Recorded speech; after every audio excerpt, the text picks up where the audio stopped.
ఇప్పటివరకు మానవ చరిత్రలో మనం చూసిన అత్యంత భయంకరమైన ఆయుధం న్యూక్లియర్ బాంబ్. హిరోషిమా, నాగసాకి పేలుళ్లు ప్రపంచాన్ని కుదిపేశాయి. కానీ వేల సంవత్సరాల క్రితమే మన భారతీయ పురాణాల్లో ఒక వెపన్ వర్ణించబడింది. అది బ్రహ్మాస్త్రం. ఆ అస్త్రం శక్తి ఎంత? నిజంగా ఇది న్యూక్లియర్ బాంబుతో పోల్చదగినదా, లేక ఇంకా ఎక్కువ అడ్వాన్స్డ్ టెక్నాలజీనా? ఇవాళ మనం ఈ రహస్యంలోకి వెళ్దాం.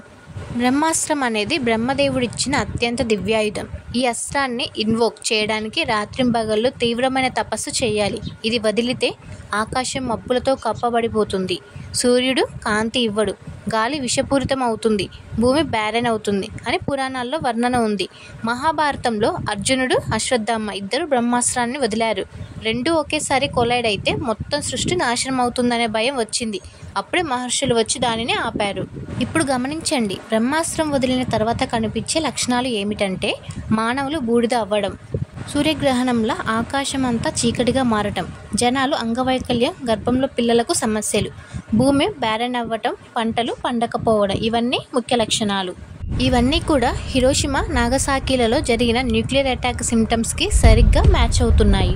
1945 అమెరికా వరల్డ్ వార్ II రెండు అణుబాంబులను వదిలింది. హిరోషిమా, నాగసాకిలో ఒక్క క్షణంలో లక్షలాది మంది చనిపోయారు. కానీ అసలు భయం రేడియేషన్. ఇది దశాబ్దాల పాటు భూమిని విషపూరితం చేస్తుంది. ఇదే విషయాన్ని మన పురాణాలు వేల ఏళ్ల క్రితమే చెబుతున్నాయి. అంటే ప్రశ్న ఇది, మానవ పూర్వజులు నిజంగానే న్యూక్లియర్ ఎనర్జీ కాన్సెప్ట్ తెలుసుకున్నారా?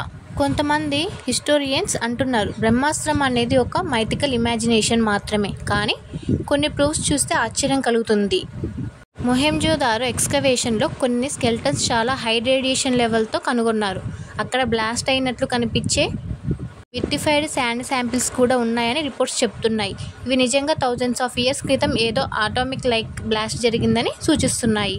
అంటే బ్రహ్మాస్త్రం ఒక అడ్వాన్స్డ్ ఎనర్జీ వెపన్ అయి ఉండవచ్చు. కానీ అది ఎలా పనిచేసింది, ఎక్కడి నుంచి వచ్చింది ఇంకా మిస్టరీ.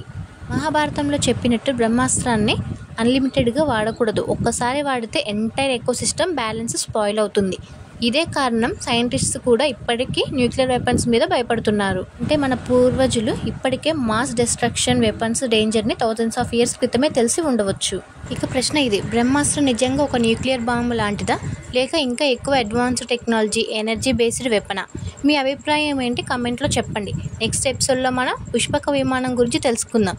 అది కేవలం స్టోరీనా, లేక నిజంగా థౌజండ్స్ ఆఫ్ ఇయర్స్ క్రితం ఫ్లయింగ్ టెక్నాలజీ ఉండేదా? ఈ వీడియో మీకు ఎలా అనిపించిందో కమెంట్ చేయండి. ఇలాంటి మరిన్ని వీడియోస్ కోసం మన ఛానల్ని సబ్స్క్రైబ్ చేసుకోండి.